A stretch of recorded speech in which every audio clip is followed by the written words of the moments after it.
السلام علیکم ورحمۃ اللہ وبرکاتہ۔ نحمدہ ونصلی علی رسولہ الکریم، اما بعد، اعوذ باللہ من الشیطان الرجیم، بسم اللہ الرحمن الرحیم۔ سبحان الذی اسری بعبدہ لیلا من المسجد الحرام الی المسجد الاقصی الذی بارکنا حولہ لنریہ من آیاتنا انہ هو السمیع البصیر۔ صدق اللہ العظیم۔ میرے مسلمان بھائیوں اور میری بہنوں، ہم سب واقف ہیں کہ اس وقت فلسطین کے اندر مسجد اقصی کے اطراف میں کیا حالات ہیں۔ یہود کی جانب سے مسجد اقصی کو شہید کرنے کی مکمل تیاریاں ہیں، اور جو کچھ حالات وہاں ہم دیکھ رہے ہیں، یہ اس مسجد کو شہید کرنے کی ان لوگوں کی جانب سے کوششیں ہیں۔ اس سے پہلے بھی یہ بات سننے میں آئی تھی کہ مسجد اقصی کی بنیادوں کو خفیہ طور پر کھودا جا رہا ہے۔ کھودنے کی ایک وجہ ہے، میں انشاءاللہ بھی جب مکمل بات عرض کروں گا تو اس میں بتاؤں گا کہ کیوں کھودا جا رہا ہے، بہانہ کیا دیا۔ یہ بات بھی سننے کو آئی کہ ان لوگوں کی جانب سے مسجد اقصی کے آس پاس فلسطین کے اندر بناوٹی زلزلے پیدا کیے گئے، کیونکہ ٹیکنالوجی کے اندر آج انسان نے بہت ترقی کر لی ہے، تو اس طریقے کے معاملات بھی ہیں شاید کہ بناوٹی زلزلے بھی پیدا کر لیے جائیں۔ پروجیکٹ ہارپ کے بارے میں آپ نے سنا ہوگا، اس کے تعلق سے کہا جاتا ہے کہ یہ پروجیکٹ اسی لیے تھا، واللہ عالم، اللہ بہتر جانے، مجھے تو نہیں، لیکن میں نے سنا ہے کچھ لوگوں سے۔ ہاں، ساتھ ساتھ یہ بات کہ مسجد اقصی کو بہرحال ان لوگوں کی جانب سے کئی مرتبہ ہتھیانے کی کوشش ہے، اور وہاں پر یہ اپنا تھرڈ ٹیمپل ہیکل سلیمانی بنانا چاہتے ہیں۔ دراصل اس کے پیچھے کی وجہ کیا ہے، ایسا کیوں کر رہے ہیں؟ ہمارے بہت سارے مسلمان بھائی اس طریقے کے سوالات پوچھ رہے ہیں، آج کل ہمارے پاس بھی ایسے میسیجز آئے کہ یہ کیوں ہو رہا ہے، بلکہ اللہ حفاظت فرمائے بہت سارے مسلمان بھائیوں نے تو یہ تک سوال پوچھا کہ مسجد اقصی کیا ہے، مسجد اقصی کیوں ہے، کیا حیثیت ہے اس کی، کیا وجہ ہے کہ مسلمان اس سے اتنی محبت کرتے ہیں، کون سے ملک میں۔ ابھی تک ہمارے بہت سارے مسلمان نوجوانوں کو یہی نہیں پتہ، اور بہت سارے لوگوں کی جانب سے بڑے شکوک و شبہات۔ ایک ساتھی نے تو مجھ سے یہاں تک کہا میسیج کے ذریعے کہ یہ جو یہودی ہیں یہ مسلمانوں کا کون سا فرقہ ہے۔ یعنی اس بیچاری کی سوچ یہ تھی کہ ایک مسلمان فرقہ دوسرے مسلمان فرقے سے لڑ رہا ہے۔ لا علمی کے نتیجے میں لوگوں کو یہ بھی نہیں پتہ کہ یہودی کیا ہے، یہودی کون سی قوم ہے، یہودی کہاں سے آئے، مقصد کیا ہے ان کا، مسجد اقصی کو کیوں شہید کرنا چاہتے ہیں۔ انشاءاللہ آج کی اس نشست میں میں آپ حضرات کے سامنے اس بات کی مکمل وضاحت کروں گا۔ ہاں، آپ سے ایک چھوٹی سی درخواست کروں گا کہ آپ کا وقت تھوڑا زیادہ لوں گا۔ آپ ایسے سمجھ لیں جیسے کہ ہمارے یہاں ابھی رمضان کورس کے اندر کلاسز چلی ہیں نا، 30-40 منٹ، تو ممکن ہے ہمارے پاس آج اتنا وقت لگے۔ مسجد اقصی جو مسلمانوں کا پہلا قبلہ ہے، اس کی خاطر، اس سے محبت کی خاطر آپ حضرات سے درخواست کروں گا کہ اپنے وقت کو فارغ کر کے بیٹھیں، اور اس کی جو مکمل داستان ہے، اس کی جو مکمل تاریخ ہے، اس کو ضرور سنیں، تاکہ اس قسم کے شکوک و شبہات جو ہیں وہ صاف ہو جائیں، اور ہمارے وہ بہت سارے مسلمان بھائی بھی جن کو کچھ نہ کچھ نالج ہے، ان کے علم میں مزید اضافہ ہو جائے۔ اللہ پاک ہم سب کو کہنے سننے سے زیادہ عمل کرنے کی توفیق عطا فرمائے۔ دیکھیے، دنیا کے اس وقت اندر بہت سارے مذاہب ہیں دنیا کے اندر، لیکن جو آسمانی مذاہب ہیں وہ 3 ہیں، جو بڑے مذہب سمجھے جاتے ہیں، آسمانی سمجھے جاتے ہیں۔ باقی جتنے مذاہب میں بدھ مذہب ہوا، ہندو مذہب ہوا، یہ جو بھی، یہ زمینی مذاہب ہیں۔ لیکن یہودی، عیسائی اور مسلمان، ان کے پاس جو مذاہب ہیں یہ آسمانی مذاہب سمجھے جاتے ہیں۔ اس کی وجہ یہ ہے کہ ان کے پاس آسمانی کتابیں بھی ہیں، تورات، بائبل، قرآن، اور انبیاء کرام کا ایک سلسلہ ہے جو ان تینوں مذاہب سے وابستہ ہے۔ کسی اور مذہب کو یہ خصوصیت حاصل نہیں ہے جو ان تینوں مذاہب کو حاصل ہے۔ اور کمال کی بات یہ ہے کہ 80-85% دنیا کی جو آبادی ہے وہ ان تینوں مذاہب سے تعلق رکھتی ہے۔ باقی کے جو 14-15% لوگ بچتے ہیں وہ دوسرے مذاہب سے ان کا تعلق ہے، ہندو مت سے اور بدھ مت سے اور جین مت سے اور سکھیزم جو بھی ہے، یہ سب زمینی مذاہب سمجھے جاتے ہیں، اور آسمانی مذاہب سے ان کا ویسے بھی کوئی مقابلہ نہیں ہے۔ اگر ان مذاہب کا گہرائی سے جائزہ لیا جائے اور تحقیقی طور پر ان کو پڑھا جائے تو پتہ چلے گا اتنے مضبوط بھی نہیں ہیں، ان کی کوئی حیثیت بھی نہیں ہے، کوئی حقیقت بھی نہیں ہے، بس بناوٹی قصے اور کہانیاں ہیں۔ اگر ان تینوں مذاہب کا جائزہ لیں، یہودیوں کا، عیسائیوں کا اور اسلام کا، تو اس کے اندر حالانکہ یہودیوں میں اور عیسائیوں میں جو کتابیں ان کے پاس ہیں تورات اور بائبل کی حیثیت سے، یہ آسمانی کتابیں تو ہیں لیکن وقتی طور پر ان کی وہ حفاظت نہ ہو سکی جیسے کہ قرآن کی ہوئی، اللہ تبارک و تعالیٰ نے کی ہے۔ میں نے رمضان کورس میں قرآن کے تعلق سے ایک پوری نشست بتائی تھی اور بتایا تھا کہ دوسری آسمانی مذاہب کا کیا مقابلہ ہو سکتا ہے قرآن مجید سے، لیکن ان تبدیلیوں کے باوجود، ان گھٹانے اور بڑھانے کے باوجود ان کتابوں میں کچھ نہ کچھ جو ہے وہ حلاوت اور چاشنی کبھی کبھی محسوس ہوتی ہے کہ لگتا ہے ہاں شاید یہ وہ موقع ہو، یقین سے نہیں کہا جا سکتا لیکن لگتا ہے کہ ہاں شاید یہ وہ موقع ہو جو ہم پڑھ رہے ہیں، جس کو ہم دیکھ رہے ہیں، اس کی کوئی تبدیلی نہ ہوئی ہو، کچھ آیتیں شاید ابھی بھی اس میں باقی ہوں، اور لگتا بھی ہے ایسا آثار سے، کیونکہ بعض چیزیں تورات کے اندر اور زبور کے اندر، انجیل کے اندر ایسی ملتی ہیں جو قرآن سے بالکل میل کھاتی ہیں۔ نوح علیہ السلام کا واقعہ اور بہت ساری، اگرچہ کچھ چیزیں اس میں بہت زیادہ تبدیل ہو چکی ہیں، لیکن بات یہ ہے کہ دنیا کے تین بڑے جو مذاہب ہیں، یہ تینوں مذاہب اپنا اپنا معاملہ مسجد اقصیٰ سے جوڑتے ہیں۔ یہودی اس سے اپنا تعلق کیوں جوڑتے ہیں؟ یہودی کہتے ہیں کہ یہ ہماری سب سے پرانی جگہ ہے جہاں پر ہمارے آبا و اجداد آباد تھے۔ یہودی اصل میں خاندان ہے، ایک مذہب نہیں ہے، یہ بات بھی یاد رکھیے گا۔ یہودی اور عیسائی یہ دونوں صرف ایک خاندان ہیں، یہ مذاہب نہیں ہیں۔ اس معاملے میں جو عیسائی ہیں وہ ذرا پٹلی سے اتر گئے ہیں اور انہوں نے اپنے خاندان سے نکل کر اپنے مذہب کا پرچار کرنا شروع کر دیا، دعوت دینی شروع کر دی، اور دوسرے جو ہے لوگوں کو اپنے مذہب کے اندر داخل کرنا شروع کر دیا۔ یہودیوں نے آج تک ایسا نہیں کیا، ان کے اندر آج تک کٹر پنتھی ہے۔ وہ کہتے ہیں کہ یہودی صرف پیدا ہوگا، یہودی کسی مذہب میں، ہمارے مذہب میں نہیں آئے گا کسی بھی مذہب کا، اور یہودی عورت سے ہی شادی کرے گا۔ ہماری بلڈ لائن بالکل کلیئر ہونی چاہیے، خاص ہونی چاہیے، اس میں کسی قسم کی ملاوٹ نہیں ہونی چاہیے، ہمارا جو خون ہے وہ بالکل پیور ہے، ہم نبیوں کی اولاد ہیں، اسی لیے ان کو بنی اسرائیل کہا جاتا ہے۔ بنی اسرائیل، یہودی عیسائی دونوں، بنی اسرائیل ان کو کہا جاتا ہے، اہل کتاب ان کو کہا جاتا ہے۔ تو یہودی تو یوں کہتے ہیں کہ ہم نبیوں کی اولاد ہیں، بنی اسرائیل ہیں، اور ہمارے آبا و اجداد یہاں پر آباد تھے، اس لیے یہاں پر ہمارا حق ہے۔ عیسائیوں کا کہنا یہ ہے کہ حضرت عیسیٰ علیہ السلام جو ہے وہ یہیں پیدا ہوئے، یہیں ان کا دعوتی میدان تھا، نبوت کا کام تھا، اور یہیں پر ان کو سولی دیا گیا، معاذ اللہ، لیکن ان کو سولی نہیں دیا گیا۔ قرآن مجید اعلان کرتا ہے وما قتلوہ وما صلبوہ ولکن شبیہ لہم، نہ ان کو قتل کیا گیا نہ ان کو سولی دیا گیا، لیکن یہ ان کی طرف سے شکوک و شبہات میں مبتلا ہے۔ بر رفعہ اللہ الیہ، اللہ تعالیٰ نے ان کو زندہ آسمانوں پر اٹھا لیا، قرآن کا اعلان ہے۔ بہرحال تو یہودیوں کے بعد عیسائیوں کا یہ کہنا ہے کہ یہاں پر عیسیٰ علیہ السلام آئے تھے، یہیں پیدا ہوئے تھے، اور یہیں پر ان کو سولی دیا گیا، تو لہذا ہمارا اس پر حق ہے۔ مسلمانوں کی جانب سے بہت سارے معاملات ایسے ہیں کہ مسلمان بیت الاقدس سے محبت کرتے ہیں، بیت المقدس سے محبت کرتے ہیں، مسجد اقصیٰ سے محبت کرتے ہیں، اس کی بہت ساری وجوہات ہیں، میں ایک ایک کر کے آپ کے سامنے رکھتا ہوں۔ آپ کو اس سے اندازہ ہوگا کہ مسجد اقصیٰ کی کیا حیثیت ہے، کیا اس کا مقام ہے، اور ہم لوگوں کو اس سے کتنا تعلق ہونا چاہیے۔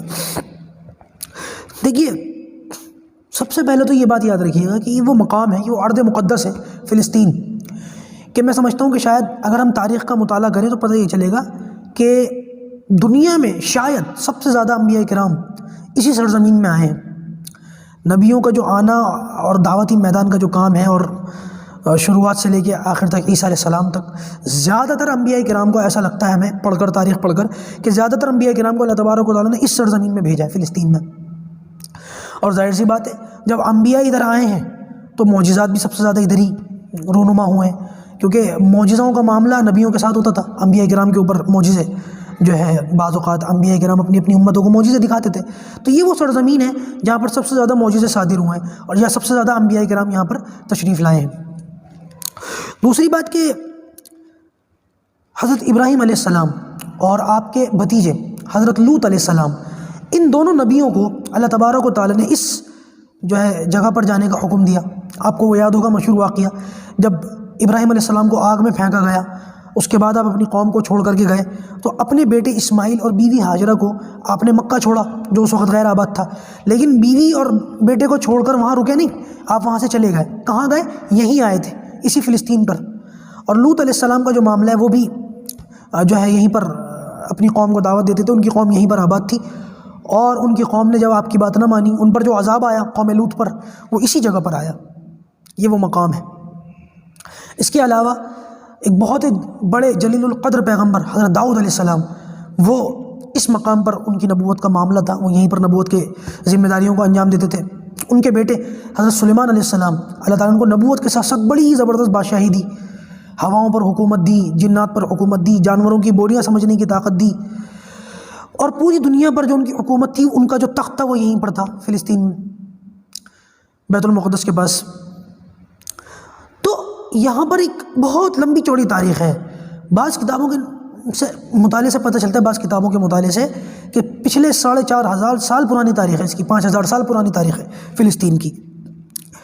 اور حضرت موسیٰ علیہ السلام، اللہ تعالیٰ کے لاڈلے پیغمبر، جو اللہ تعالیٰ سے ہم کلامی کا شرف ان کو حاصل ہے، ان کو اللہ تبارک و تعالیٰ نے جب حکم دیا تو اسی جو ہے ان کی قوم کے ساتھ اسی شہر میں داخل ہونے کا حکم دیا، مصر کو چھوڑ کر۔ مصر سے فلسطین کیوں آئے تھے موسیٰ علیہ السلام اور ان کی قوم کیوں آئی تھی، میں ابھی اس کی وضاحت کرتا ہوں انشاءاللہ۔ پہلے اس بات کو سمجھیں کہ ان کو اور ان کی قوم کو اللہ تبارک و تعالیٰ نے اس جو ہے زبردست شہر کے اندر داخل ہونے کا حکم دیا، اور اللہ تعالیٰ نے اس شہر کی قرآن میں تعریف فرمائی ہے، بارکنا حولہ، یہ الفاظ آتے ہیں کہ اللہ تعالیٰ نے برکت اس کے آس پاس میں رکھ دی ہے۔ دوسرا یہ کہ حضرت مریم علیہ السلام کتنی جو ہے اللہ تعالیٰ کی زبردست برگزیدہ بندی، جن کو اللہ تعالیٰ نے بغیر شوہر کے بیٹا دیا، عیسیٰ علیہ السلام۔ یہ ایک بڑا معجزہ تھا اللہ تعالیٰ کا کہ اللہ تعالیٰ نے بغیر باپ کے جان کو پیدا کر دیا، وہ یہیں اسی بیت المقدس میں، یعنی کہ بیت المقدس کے فلسطین کے شہر میں۔ اور جب جو ہے اللہ تعالیٰ نے ان کو بیٹا دیا ہے تو اس موقع پر بغیر تنے کے، جو صرف تنا تھا، کھجور کا درخت نہیں تھا، صرف تنے سے اللہ تبارک و تعالیٰ نے ان کو کھجوریں دیں، تو یہ معجزہ بھی یہیں ہوا۔ حضرت عیسیٰ علیہ السلام کو زندہ آسمانوں پر اٹھائے جانے کا جو واقعہ ہے وہ بھی یہیں ہوا، اسی فلسطین میں۔ حضرت زکریا علیہ السلام جو خالو تھے رشتے میں حضرت مریم علیہ السلام کے، ان کی جو محراب تھی وہ بھی یہیں پر تھی، اور حضرت زکریا علیہ السلام کے بیٹے حضرت جو ہے یحییٰ علیہ السلام، ان کو جو نبوت کی ذمہ داریاں ملی وہ بھی اسی علاقے میں ملی، ان کو شہید بھی یہیں کیا گیا، اس وقت کے جو بادشاہ تھا اس نے ان کو شہید کیا۔ اسی طریقے سے حضرت طالوت اور جالوت کا جو واقعہ ہے قرآن مجید کے اندر دوسرے سپارے کے آخر میں اس کا ذکر ہے، وہ جو قصہ ہے، انہوں نے پتھر مارا اور اس کی آنکھ میں لگا، وہ جو واقعہ وہ بھی اسی ارض فلسطین کے اندر کا واقعہ ہے۔ قرآن مجید کے اندر ایک سورت ہے سورہ نمل، یعنی کہ نمل کے معنی چونٹی آتے ہیں۔ وہ ایک واقعہ ہے نا کہ چونٹی نے اپنے تمام چونٹیوں کے اس سے کہا کہ بھائی سلیمان علیہ السلام کا لشکر آ رہا ہے اور آپ جو ہے وہ اپنے اپنے بلوں میں چھپ جائیں، کہیں ان کے لشکر کے نیچے کچھ لے نہ جائیں۔ یہ ایک واقعہ ہے، سلیمان علیہ السلام نے ان کی بولی سمجھ لی تھی، تو اس واقعے کا ذکر جو قرآن مجید میں، یہ بھی اسی فلسطین کے اندر کا واقعہ ہے۔ اور مسلمانوں کو ان ساری باتوں سے اوپر اگر ہم دیکھیں، یہ سارے جو فضائل ہیں یہ تو ہے الگ، اس کے علاوہ جو بہت بڑی فضیلت ہے وہ یہ کہ بیت المقدس مسلمانوں کا قبلہ اول ہے۔ شروع دور میں معراج کے اندر جب نماز فرض ہوئی ہے، نماز کا تحفہ معراج کی رات میں اللہ تبارک و تعالیٰ نے اپنے پاک پیغمبر حضرت محمد رسول اللہ صلی اللہ علیہ وسلم کو عطا فرمایا، تو اللہ کے رسول یہ تحفہ لے کر کے جب زمین پر واپس تشریف لائے ہیں، اس وقت نماز پڑھنے کا جو حکم تھا وہ خانہ کعبہ کے بجائے اس طرف تھا، کیا کہتے ہیں، بیت المقدس کی جانب۔ اور اللہ کے رسول صلی اللہ علیہ وسلم جب نماز پڑھتے تھے تو اس طریقے سے، کیونکہ مکے میں تھے، کعبہ قریب تھا، تو اللہ کے رسول اس طرح سے نماز پڑھتے تھے کہ کعبہ اور بیت المقدس دونوں کی طرف رخ ہو جاتا تھا۔ لیکن جب ہجرت کا حکم ہوا اور مسلمان اور اللہ کے رسول مدینہ گئے تو پھر یہ موقع وہاں نہیں تھا، تو اللہ کے رسول صلی اللہ علیہ وسلم صرف بیت المقدس کی طرف رخ کر کے نماز پڑھتے تھے۔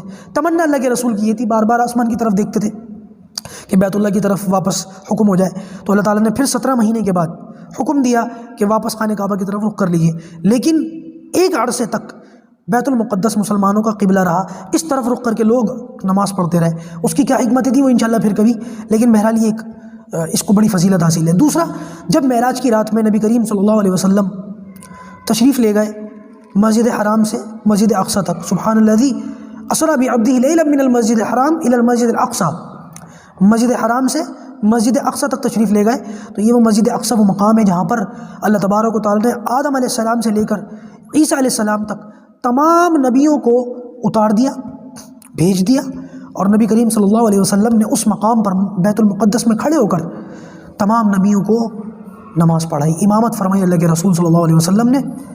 کتنی اونچی فضیلت کی چیز ہے۔ معراج کے لیے اوپر آسمانوں پر اللہ کے رسول جو تشریف لے گئے وہ یہیں سے لے گئے۔ یہ وہ 2-3 باتیں ہیں جس کی وجہ سے مسلمانوں کو بیت المقدس سے محبت ہے، اور ہونی بھی چاہیے، ایمان کا تقاضا ہے۔ اب سوال یہ اٹھتا ہے کہ بیت المقدس کو یہودی کیوں توڑنا چاہتے ہیں؟ کیا وجہ ہے؟ بات دراصل یہ ہے کہ یہودیوں کا یہ ماننا ہے کہ یہ جو بیت المقدس ہے یہاں پر ان کا ہیکل سلیمانی تھا، اور اس کو توڑ کر یہاں پر بیت المقدس بنایا گیا ہے۔ ابھی جب تاریخ پر بات کروں گا تو آپ کو پوری بات سمجھ آئے گی۔ ان لوگوں کا یہ ماننا ہے یہودیوں کا کہ بیت المقدس ٹوٹے گا، اس کے بعد تیسرا ہیکل سلیمانی بنے گا، تو ہمارا مسیحا دجال وہ تشریف لائے گا اور وہ دنیا کے اوپر حکومت کرے گا، اور اس کے ساتھ ساتھ پوری دنیا پر یہودیوں کا کنٹرول ہو جائے گا، اور پوری دنیا پر یہودیوں کی بادشاہی ہو جائے گی، اور گریٹر اسرائیل بن جائے گا۔ اس وجہ سے وہ اس کو شہید کرنا چاہتے ہیں۔ عیسائیوں کا یہاں پر رول یہ ہے، عیسائی ان کا جو یہودی مسیحا ہے اس کو تو مسیحا نہیں مانتے۔ عیسائیوں کا کہنا یہ ہے کہ عیسیٰ علیہ السلام کو سولی دے دی گئی، اور قیامت سے پہلے عیسیٰ علیہ السلام جو ہے وہ تشریف لائیں گے، اور عیسائیوں کے مسیحا عیسیٰ علیہ السلام ہے۔ اور ان لوگوں کا بھی یہ ماننا ہے کہ جب تیسرا ٹیمپل بن جائے گا تبھی ہمارے مسیحا عیسیٰ علیہ السلام تشریف لائیں گے، اور یہودیوں کے مسیحا دجال کو قتل کریں گے۔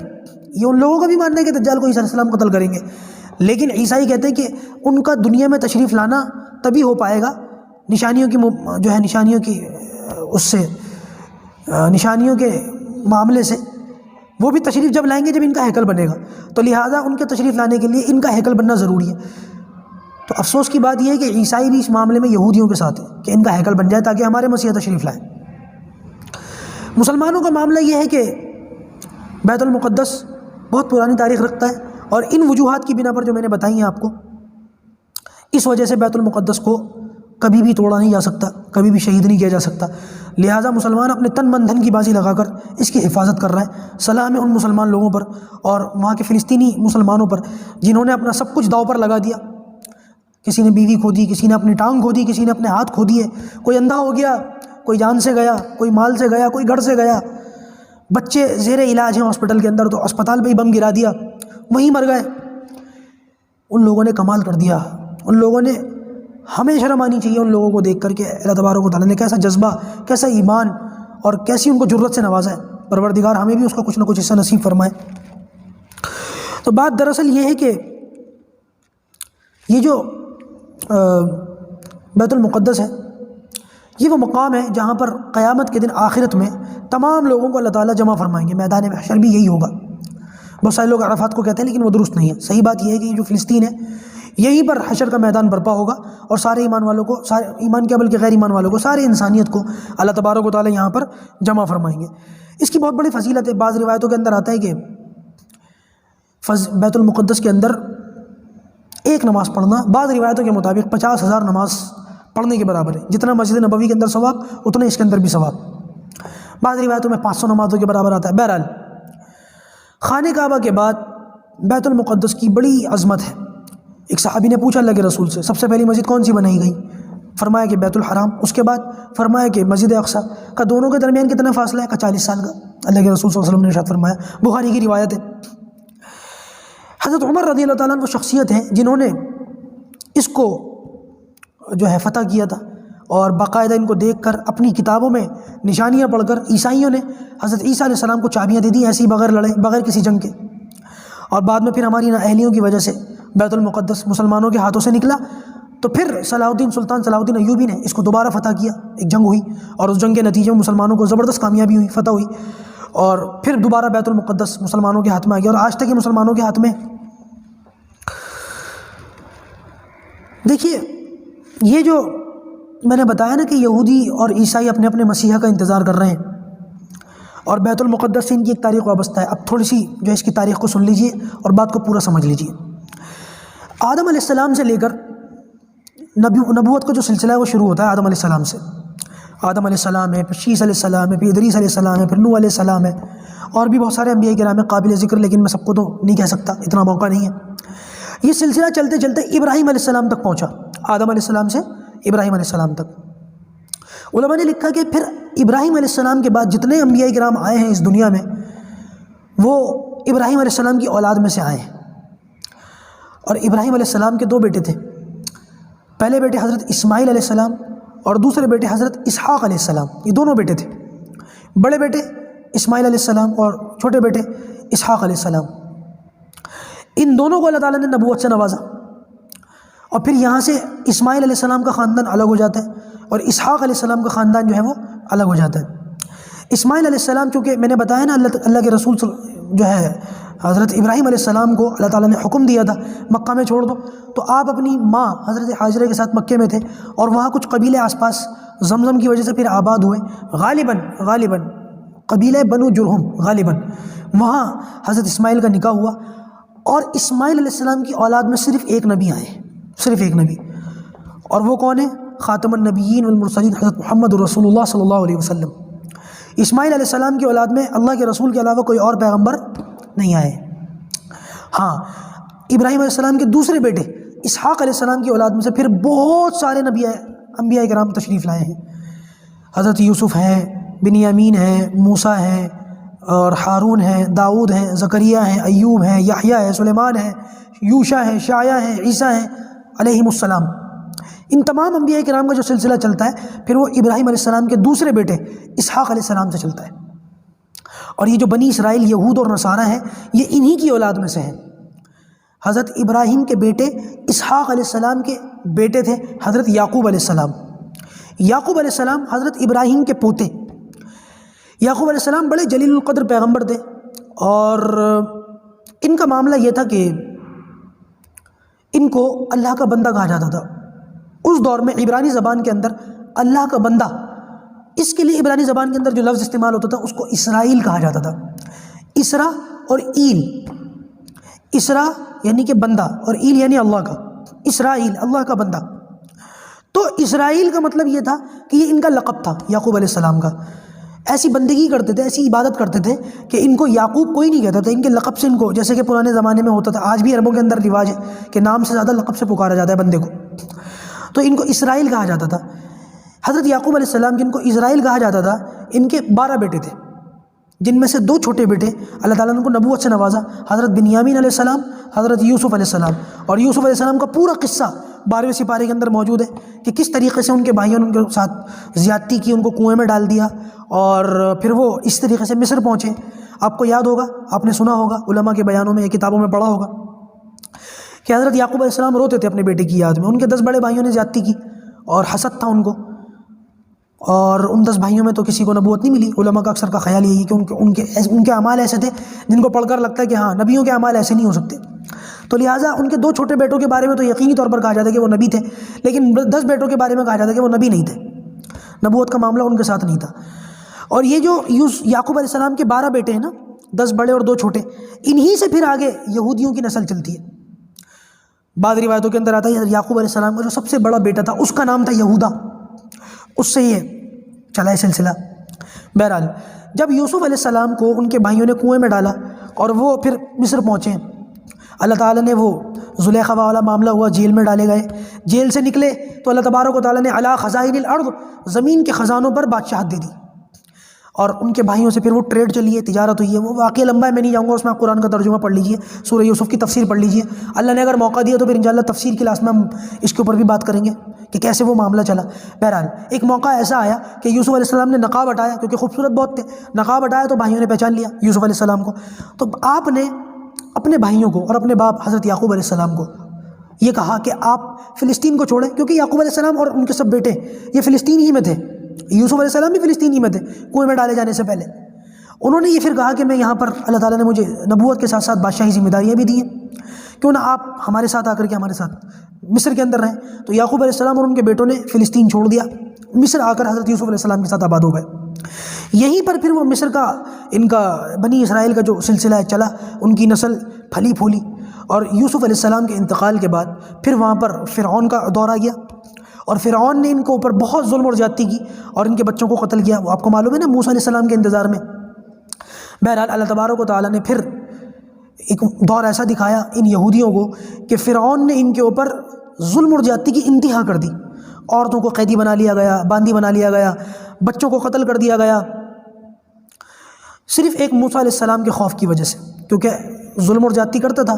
اللہ تعالیٰ نے اس کو خواب میں دکھا دیا تھا کہ ایسا ایک معاملہ ہونے والا ہے. اس کے تعبیر دینے والوں نے تعبیر دی تھی ایک بچہ ایسا پیدا ہوگا. تو موسیٰ علیہ السلام جب آئے ہیں اور موسیٰ علیہ السلام نے فرعون کے ظلم اور زیادتی سے ان کو نجات دلائی ہے. دیکھیں اللہ تبارک و تعالیٰ نے یہود کے اوپر بڑے احسانات کیے. یہ نبیوں کی اولاد میں سے کتنا بڑا احسان ہے. نبی ان کی اولاد، نبی ان کے چاچا، نبی ان کے باپ دادا، نبی ان کے بھائی برادر، اور نبیوں کے ساتھ ان کا معاملہ، نبیوں کے ساتھ ان کا تعلق، نبیوں کا یہ خاندان. اس کے علاوہ اللہ تبارک و تعالیٰ نے فرعون کے غم سے نجات دی، تورات ان کو عطا فرمائی، منہ اور سلوہ ان کے لیے اتارا، 40 سال تک بادل کا سایہ کیا، بیٹھے بٹھائی کھلایا. جس زمین سے یہ نکالے گئے تھے واپس وہیں پر ان کو بادشاہت دی، وہیں پر ان کو قرار دیا. آسمان سے مائدہ اتارا، معجزے دکھائے، سمندروں میں راستے کھولے. اس کے باوجود یہ قوم اتنی سرکش اور اتنی فتین کہ اللہ تبارک و تعالیٰ کے بار بار عذاب پھر ان پر آتے تھے. لہذا میں اپنی بات پر واپس آتا ہوں کہ جب موسیٰ علیہ السلام نے فرعون سے ان کو نجات دلوائی تو پھر اللہ تبارک و تعالیٰ نے ان کو یہ حکم دیا. وادی تینا وہ ایک الگ ہے، وادی سینا کا معاملہ. وہاں سے مکمل ہونے کے بعد اللہ تبارک و تعالیٰ نے حکم دیا کہ اب آپ واپس جہاں پر یوسف علیہ السلام کے بھائی وغیرہ رہتے تھے فلسطین میں، آپ واپس وہاں چلے جائیں، وہیں جا کر کے آباد ہو جائیں. آپ نے یہ جگہ چھوڑ دیجئے اور واپس وہاں چلے جائیے. تو ہونا یہ چاہیے تھا، اس پر اللہ تعالیٰ کا شکر ادا کرتے. یہاں سے ہم نکلے تھے اور یہیں واپس آ گئے. شکر ادا کرنے کے بجائے اور زیادہ اللہ تعالیٰ کی نافرمانیوں میں لگ گئے. وہ مچھلی کا شکار آپ نے سنا ہوگا، ہفتے کے دن بنا تھا، حوضیاں کھود دیں، مچھلیاں آنے لگیں، ہیلا کرنے لگے. اللہ تبارک و تعالیٰ نے بندر خنزیر بنا دیا. مطلب ہوتا یہ تھا کہ جب بھی یہ کوئی گناہ کا کام کرتے تھے اور حد سے زیادہ گزر جاتے تھے تو اللہ تعالیٰ پکڑ لیا کرتا تھا. ایک بات بھی یاد رکھیے گا اس سے پہلے کہ دنیا کے اندر جتنے معاملات تھے، جتنی بھی قومیں تھیں، وہ جب اللہ تعالیٰ کی نافرمانی کرتی تھیں اللہ تعالیٰ عذاب بھیجتا تھا، وہ صفحہ ہستی سے مٹ جاتے تھے، ختم ہو جاتے تھے. یہود کے ساتھ ایسا نہیں ہوا. ان پر عذاب آتا تھا، تنبیہ ہوتی تھی، یہ توبہ کرتے تھے، سدھر جاتے تھے، پھر معاملہ ان کا خراب ہو جاتا تھا. تو بہرحال جب یہ واپس فلسطین کے اندر آئے ہیں تو یعقوب علیہ السلام کا دور آتا ہے. یعقوب علیہ السلام نے ان کے لیے ایک ہیکل تیار کرنے کا فیصلہ کیا اللہ تعالیٰ کے حکم سے کہ ایک عبادت گاہ بنا لی جائے. اور یہ ہیکل ایسا ہی تھا جیسے کہ آج مسلمانوں کے لیے خانہ کعبہ ہے، اس کی طرف رخ کر کے نماز پڑھنا، اس میں جا کر کے عبادت کرنا. بہرحال حضرت داؤد علیہ السلام اپنی زندگی کے اندر اس کام کو پورا نہ کر سکے. آپ کے بعد یہ ذمہ داری حضرت سلیمان علیہ السلام کو ملی. یہ بھی بنی اسرائیل کے پیغمبر ہیں اور میں نے بتایا نا بڑے زبردست نبی تھے، بادشاہت بھی تھی. حضرت سلیمان علیہ السلام کی زندگی میں یا ان کے انتقال کے بعد، بہرحال وہ تفصیل طلب موقع ہے، اس پہ میں نہیں جاؤں گا. جنات کو اللہ تعالیٰ نے یہ حکم دیا حضرت سلیمان علیہ السلام کے ذریعے سے کہ وہ یہ ہیکل سلیمانی اس کا کام مکمل کریں. انہوں نے اس کا کام مکمل کر لیا، ہیکل تیار ہو گیا. اور اس کے اندر جو ہے ایک تابوت بھی تھا، تابوت سکینہ. دوسرے سپارے کے اندر اس کا ذکر موجود ہے. تابوت سکینہ کیا تھا؟ یہ وہ تابوت ہے، وہ باکس ہے جو آدم علیہ السلام جنت سے لائے تھے اور نبیوں کو میراث میں ملتا تھا. ایک نبی اس دنیا سے چلے جاتے تھے، ان کے بعد جو دوسرے نبی آتے تھے یہ تابوت ان کے پاس چلا جاتا تھا، شفٹ ہو جاتا تھا. اس طریقے سے کرتے کرتے کرتے یہ تابوت ہیکل سلیمانی کے اندر رکھا گیا تھا. لیکن جب یہودی اپنی شرارتوں سے باز نہ آئے، اللہ تعالیٰ کی نافرمانیوں سے باز نہ آئے، نبیوں کو قتل کرتے تھے. ایک ایک دن میں سینکڑوں نبیوں کو، 70 نبیوں کو قتل کر دیا کرتے تھے. داؤد علیہ السلام کو انہوں نے قتل کیا، داؤد کے نام زکریا علیہ السلام کو انہوں نے قتل کیا، یحییٰ علیہ السلام کو انہوں نے قتل کیا. عیسیٰ علیہ السلام کو سولی دے دیتے اگر اللہ تعالیٰ نہ اٹھاتا. خود اللہ کے رسول صلی اللہ علیہ وسلم کو کئی بار قتل کرنے کی کوششیں کی، محل کے نیچے بٹھا دیا، قلعے کے نیچے اوپر سے پتھر پھینکنے کی کوشش کی، وہی بھیج دیا اللہ تعالیٰ نے، اللہ کے رسول اٹھ کر چلے گئے. خیبر کے موقع پر بکری کے گوشت میں زہر ڈال کر ملا دیا، اللہ کے رسول صلی اللہ علیہ وسلم کو کھلانے کی کوشش تھی. بہرحال بڑی فتین اور بڑی خطرناک قوم.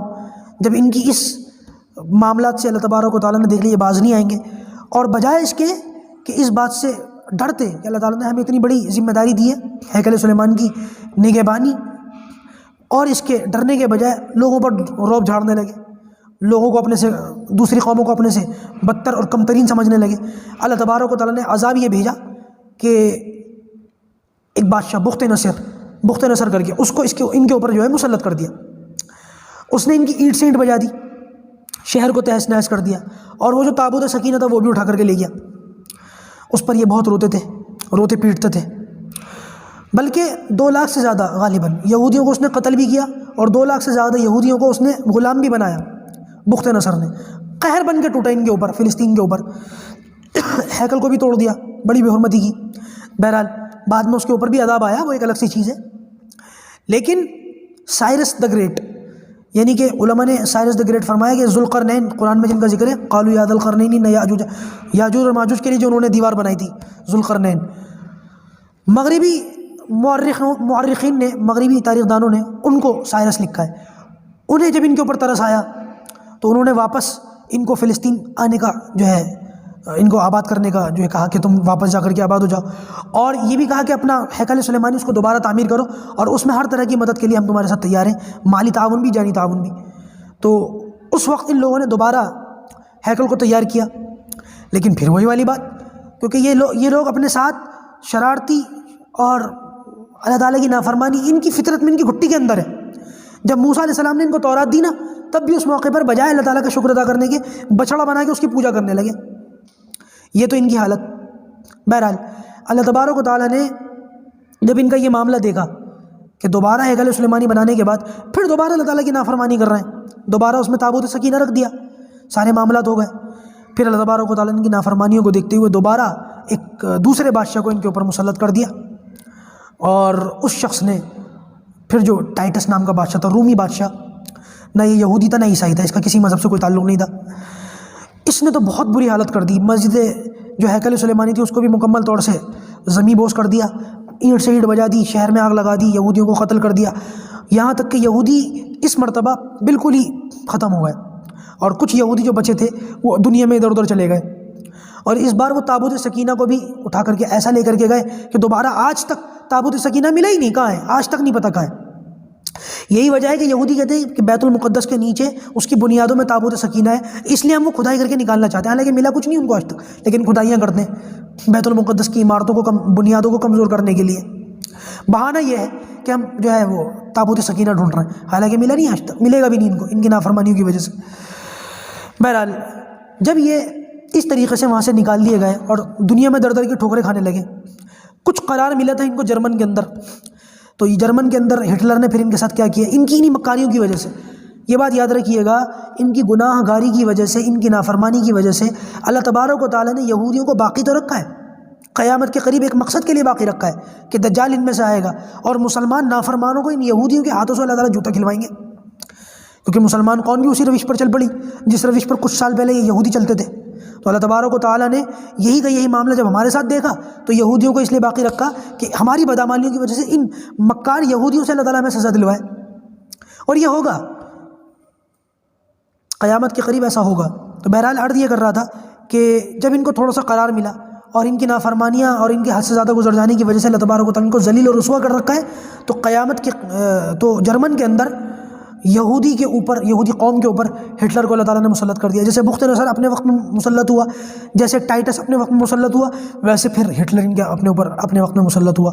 غالباً 40 لاکھ یہودی یا کچھ اس نے مارے۔ اس کا ایک قول بھی ہے کہ میں کچھ یہودیوں کو چھوڑ رہا ہوں تاکہ دنیا دیکھ لے کہ میں یہودیوں کو کیوں مارتا تھا، واللہ اعلم۔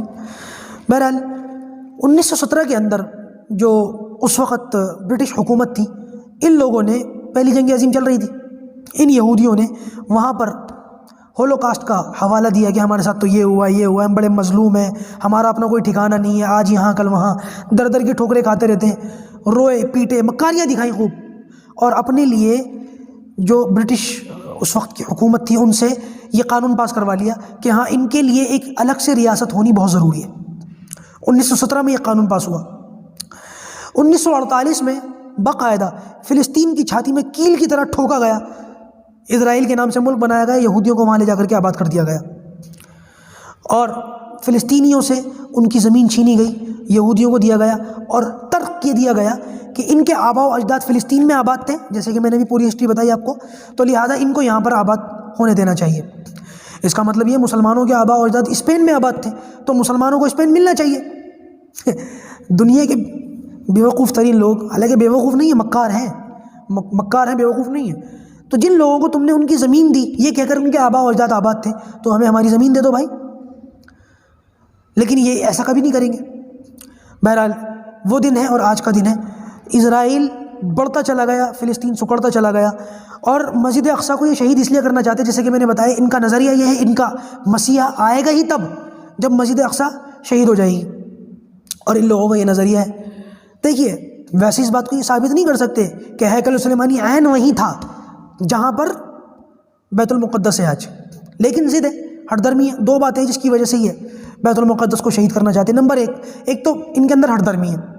اگر آج باقاعدہ انٹرنیشنل لیول پر یہودی ڈیبیٹ کرنے کے لیے آ جائے میدان میں، پوری دنیا کا میڈیا کور کر رہا ہو، ہاں بھائی دلائل دو کہ ہیکل سلیمانی یہیں تھا، ایک دلیل نہیں ان کے پاس، لیکن ضد اور ہٹ دھرمی کہ نہیں یہیں بنائیں گے۔ اور ایک دوسری وجہ یہاں بنانے کی وہ یہ کہ اگر آج کہیں اور کسی اور جگہ پر یہ لوگ ہیکل سلیمانی بنا بھی لیں، اپنا ہیکل تیار کر بھی لیں، تو کیا مسجد اقصیٰ کی موجودگی میں ان کے ہیکل کی وہ اہمیت ہوگی جو پہلے تھی؟ نہیں ہوگی۔ یہی وجہ ہے کہ اس لیے بھی بیت المقدس کو شہید کرنا ان کے لیے بہت زیادہ ضروری ہے۔ اب معاملہ یہ ہے کہ جس دور میں ٹائٹس نے ان کے اوپر اٹیک کیا تھا، اس دور میں سب کچھ ختم کر دیا تھا۔ ایک دیواریں گری، ایک دیوار جو ہیکل سلیمانی کی تھی وہ رہ گئی تھی ان کے مطابق۔ اس دیوار کے پاس آ کر کے یہ لوگ روتے ہیں، پیٹتے ہیں، یعنی دنیا بھر کی مکاریاں کرتے ہیں، مظلوم کو دباتے ہیں، سودی بینک کا نظام چلاتے ہیں، دنیا کے اندر شرابوں کو پھیلا رکھا ہے، شراب اڈوں کو، جوئے خانوں کو پھیلا رکھا ہے، فلم انڈسٹری چلاتے ہیں، ننگا پن چلا رکھا ہے، پون انڈسٹری چلا رہے ہیں، اور دوسری طرف دیوار کے پاس جا کر کے رو رہے ہیں، یا اللہ ہم بڑے اپنے پروردگار کو پکار رہے ہیں۔ سمجھ میں نہیں آتا کتنی مکار قوم ہے۔ اب اندازہ لگائیں، ایک طرف یہ حال، دوسری طرف یہ حال۔ تو لہٰذا ان لوگوں کی ایک مختصر سی، حالانکہ بہت لمبی ہو گئی بات، لیکن یہ ان لوگوں کی ایک ہسٹری ہے کہ اس طریقے سے بیت المقدس پر ان لوگوں کو آباد کیا گیا، اور آج ان کے ناپاک قدم بیت المقدس کی دہلیز پر پہنچ چکے ہیں۔ ہمارے لیے امتحان کا موقع ہے۔ مسلمانوں کو بار بار یہ بات کہی جاتی ہے، دیکھیے آپ لوگ یاد رکھیں، پچھلے کچھ سالوں میں بار بار نبی کریم صلی اللہ علیہ وسلم کی شان میں گستاخیاں کی گئیں۔ کیوں کی گئیں؟ اس لیے کی گئی کہ ہمیں چیک کیا جا رہا تھا کہ ہمارے اندر اب کتنی غیرت باقی ہے، اب کتنی غیرت باقی ہے، اب کتنی غیرت باقی۔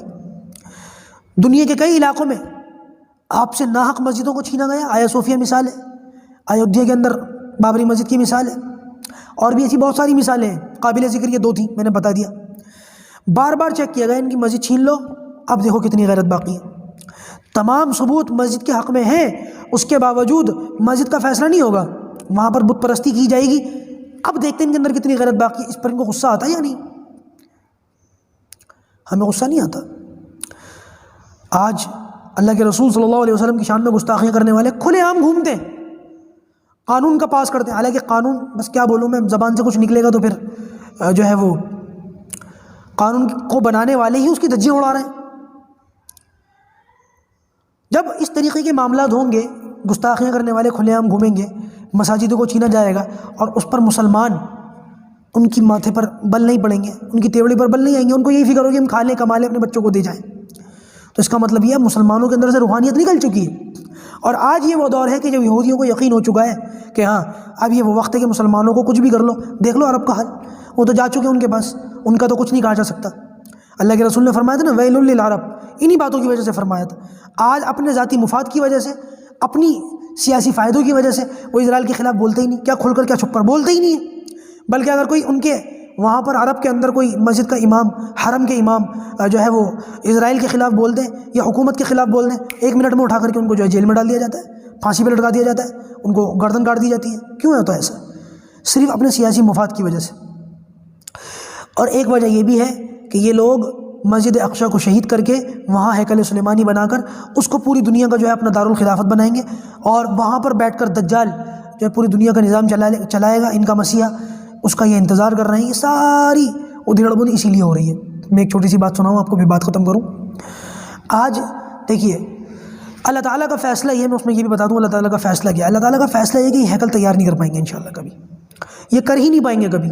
ان کا خواب ہمیشہ کے لیے خواب بن کر رہ جائے گا، کیونکہ اللہ تبارک و تعالیٰ نے ایک وَمَكَرُوا وَمَكَرَ اللَّهُ وَاللَّهُ خَيْرُ الْمَاكِرِينَ، تدبیریں یہ بھی چلتے ہیں، تدبیر اللہ تعالیٰ بھی چلتا ہے، اور اللہ تعالیٰ بہترین تدبیر کرنے والا ہے۔ تو لہٰذا یہ اپنی تدبیروں میں مکمل کامیاب ہے، لیکن ایک آسمانی سسٹم ہے وہ بھی کام کر رہا ہے۔ امام مہدی کا آنا طے ہے، حضرت عیسیٰ علیہ السلام کا اتارا جانا طے ہے، اور ان کے ہاتھوں ان لوگوں کا مارا جانا بھی طے ہے، لیکن اس سے پہلے مسلمانوں کی رسوائی بھی طے ہے، یاد رکھیے گا۔ اللہ کے رسول نے فرمایا ایک جنگ کے بارے میں جو ہونے والی ہے عنقریب، اس میں اگر کسی شخص کے 1000 بیٹے ہوں گے تو 999 قتل ہو جائیں گے۔ آپ اندازہ لگائیں کہ ان معاملات میں بیت المقدس کو اور فلسطین کو اللہ تبارک و تعالیٰ آزاد تو کروائیں گے، یہ تو ہوگا، لیکن اس کی آزادی میں ہمارا کیا حصہ ہوگا؟ ہم کہاں کھڑے ہوئے؟ ہم نے کہاں جانے کا فیصلہ کیا ہے؟ کیا آج ہم اپنے بچوں کو بیت المقدس کی داستان سناتے ہیں؟ کیا آج ہم اپنے بچوں کو بیت المقدس کے تعلق سے بتاتے ہیں؟ اس کی محبت ان کے دلوں میں ڈالتے ہیں؟ کیا ہم کہتے ہیں کہ نہیں بیٹا تمہاری زندگی کا مقصد یہ بھی ہے اس کو آزاد کرانا ہے؟ ہم سلطان صلاح الدین ایوبی کو آواز تو لگاتے ہیں، کیا ہم نے اس بات کی کوشش کی ہمارے بچوں میں سلطان صلاح الدین ایوبی پیدا ہو جائے؟ کیا ہمارا خیال ہوا کہ ہمارا خیال گیا اس طرف؟ نہیں گیا۔ یہ پوری تاریخ جو میں نے آپ کو بتائی ہے اس کو دھیان میں رکھیے، اس کے بعد سوچئے کہ ہم کہاں کھڑے ہوئے ہیں۔ اللہ تبارک و تعالیٰ ہم سب کو کہنے سننے سے زیادہ عمل کی توفیق دے۔ لیکن ایک بات اور یاد رکھیے گا، ہم نے حکمت کو اتنا اختیار کیا کہ آج حکمت کی وجہ سے ہم لوگوں میں بہت زیادہ بزدلی آ چکی ہے۔ دیکھیں، ایک شخص تھا جس کا ایک پولٹری فارم تھا، مرغیاں پالتا تھا۔ ان مرغیوں میں ایک مرغا بھی تھا۔ مرغا کیا کرتا تھا؟ صبح ہوتے ہی اذان دے دیا کرتا تھا۔ اذان کا مطلب وہی بانگ لگا دیا کرتا تھا۔ اس کی وجہ سے اس مالک کی نیند خراب ہوتی تھی۔ ایک دن اس نے مرغے سے کہا، سن بھائی، یہ کل سے جو تیری بانگ دینے کا سسٹم ہے نا ختم کر دے، تیری وجہ سے میری نیند خراب ہوتی ہے۔ اگر تو نے کل دوبارہ ککڑوں کو کی، میں تجھے کاٹ دوں گا، تیرا فرائی کر کے کھا جاؤں گا۔ مرغے نے سوچا جان ہے تو جہان ہے، آج بچ جاتے ہیں، کل کلا کو جان بچ جائے گی، کہیں اور جا کر کے اذان دے دیں گے، جان تو بچا لیں۔ جان بچانے کے لیے اس نے حکمت اختیار کر لی، اذان دینا بند کر دی مؤذن صاحب نے۔ تو کچھ ٹائم کے بعد پھر مالک نے پکڑ لیا، یہ جو مرغیاں ہیں یہ آنگن میں گھومتی پھرتی ہیں، دانہ کھاتی ہیں، آنگن میں رونق لگتی ہے، تو دانہ کھاتا ہے، کونے میں بیٹھ جاتا ہے، کچھ بھی نہیں کرتا، کیا کروں؟ کہ جیسے یہ پک پک پک پک کی آوازیں نکالتی ہیں، کچھ کرتی رہتی ہے، تو بھی کچھ نہ کچھ کیا کر، ان مرغیوں کی طرح آواز نکالا کر، ورنہ تجھے کاٹ کے کھا جاؤں گا کل۔ مرغے نے سوچا جانے تو جہان ہے، ارے کر لیں گے ذرا سا پک پک، یہاں کون سے دوسرے مرغے ہیں جو ہمیں دیکھ رہے ہیں، ہماری کوئی عزت میں کمی تو آئے گی نہیں، جان بچ جائے گی، پھر مردوں کی طرح جئیں گے۔ اس نے مرغیوں کی طرح کٹ کٹ کرنا شروع کر دیا، کٹانا شروع کر دیا۔ پھر اس کے بعد کچھ دن گزرے تھے، مالک نے پکڑ لیا، ہاں بھائی یہ جو مرغیاں ہیں یہ دانہ کھاتی ہیں اور انڈا دیتی ہیں، تو دانہ کھاتا ہے، صرف گوبر کرتا ہے، پورا آنگن گندا کرتا ہے، تو میں کیا کروں؟ تو مالک نے کہا کہ شرافت سے کل سے مجھے تجھ سے بھی ایک انڈا چاہیے، اگر نہیں دیا تو تجھے کاٹ کے کھا جاؤں گا۔ اب مرغا جانماز بچھا کے اللہ تعالیٰ کے سامنے رونا رہا، یا اللہ اذان دیتے دیتے مرتا تو کم سے کم شہید تو مرتا، انڈا کہاں سے لاؤں؟ یہ ذلت کی موت تو نہ دیکھنی پڑتی۔ کیا آج مسلمانوں سے انڈا نہیں مانگا جا رہا؟ یہ ذلت کی زندگی آج ہمارے ساتھ نہیں ہو گئی ہے؟ اللہ حفاظت فرمائے، اللہ حفاظت فرمائے۔ ہم لوگوں نے ایک خاص چیز کو دین سمجھ لیا، نماز، روزہ، حج، زکوٰۃ، بس اور کچھ نہیں۔ مجھ سے ایک ساتھی کہہ رہے تھے فلسطین کے یہ حالات ہیں، کیا کریں مفتی صاحب؟ میں نے کہا چلے کی جماعت بھیج دو، 10-12-20 ساتھیوں کو تشکیل دو، ایک جماعت تیار کرو، چلہ لگا لے گی، وہ گشت کرے گی، تو ہو سکتا ہے کچھ یہودیوں کو بھی سمجھا کر آ جائے۔ کہنے لگے کیوں مذاق اڑا رہا ہوں مفتی صاحب؟ تو میں نے ان سے کہا، میں نے کہا پھر ایک کام کرو، خانقاہ کھول دو، وہاں پر کچھ اللہ اللہ کی ضربیں لگیں گی، کچھ صوفی حضرات جائیں گے، کچھ یہودیوں کو بھی کندھے پر ہاتھ رکھ کے سمجھائیں گے، ہو سکتا ہے ان کو توبہ کی توفیق ہو جائے۔ کہنے لگے میں سلیوشن مانگ رہا ہوں، آپ پتہ نہیں کیا بولے جا رہے ہیں۔ تو میں نے کہا نہیں، ہو سکتا ہے ایک کام اور ہو سکتا ہے، وہ یہ کہ وہاں مدرسہ کھول دو، اور وہاں پر طلبہ ہوں گے، علماء ہوں گے، اور وہاں دین کی کتابیں پڑھائی جائیں گی، تو ہو سکتا ہے اس کی برکت سے اللہ تعالیٰ ماحول بدل دے۔ کہنے لگے کیوں چھیڑ رہا ہوں مفتی صاحب؟ تو میں نے کہا آج کل ہم لوگوں نے، آج تک آپ مسلمانوں نے اس سے زیادہ محنت کری بھی تو نہیں نا، اصلی بات تو ہم سننا بھی نہیں چاہتے۔ نہیں، یہ جو دین کی محنت ہے یہ اپنی اپنی جگہ ہے، ان کی اہمیت ہے، ان کی ویلیو ہے، میں ان کا انکار نہیں کر رہا ہوں، لیکن آپ لوگ ان محنتوں کی وجہ سے اپنا حق نہیں چھین سکتے دنیا سے، اپنا حق لے نہیں سکتے دنیا سے۔ آپ چلہ لگا کے خانقاہ میں جا کے نہیں کر سکتے باطل کو زیر۔ باطل کو زیر کرنے کے اللہ تبارک و تعالیٰ نے ہمیں کچھ دیا تھا، ہم نے اسی کو سائڈ میں رکھ دیا۔ ہم جہاد کی بات سننا نہیں چاہتے، ہم جہاد کی بات کرنا نہیں چاہتے۔ کسی مسجد کے امام نے اگر جہاد کی بات کر دی تو مقتدی اس کا جینا حرام کر دیتے۔ مصلحت مصلحت مصلحت، بزدلی کو مصلحت کا نام نہ دیجیے اللہ کے واسطے۔ آج ان حالات میں ہم کہاں کھڑے ہیں؟ ہمارے بچوں کو ہم کون سا سبق دے رہے ہیں؟ اور آنے والے حالات کے لیے ہم نے اپنے بچوں کو تیار کیا یا نہیں، یہ آپ کی ذمہ داری ہے۔ ہماری ذمہ داری ختم ہو گئی، ہم نے آپ کو بتا دیا، آگاہ کر دیا، ساری بات آپ تک پہنچا دی۔ اب ہم سے یہ نہیں کہا جائے گا تم نے پہنچایا کیوں نہیں، ہم نے پہنچا دیا، آگے عمل کرنے کی ذمہ داری آپ لوگوں کی۔ اللہ تعالیٰ ہم سب کو ان باتوں پر عمل کی توفیق عطا فرمائے، اور اپنے بچوں کو ایسے عزائم اور حوصلہ دینے کی ہم لوگوں کو توفیق عطا فرمائے کہ وہ مسجد اقصیٰ کے لیے اور آنے والے مستقبل کے لیے، دین اسلام کے لیے اپنے آپ کو تیار کر سکیں، جان مال کی بازی لگا سکیں۔ وآخر دعوانا ان الحمد للہ رب العالمین۔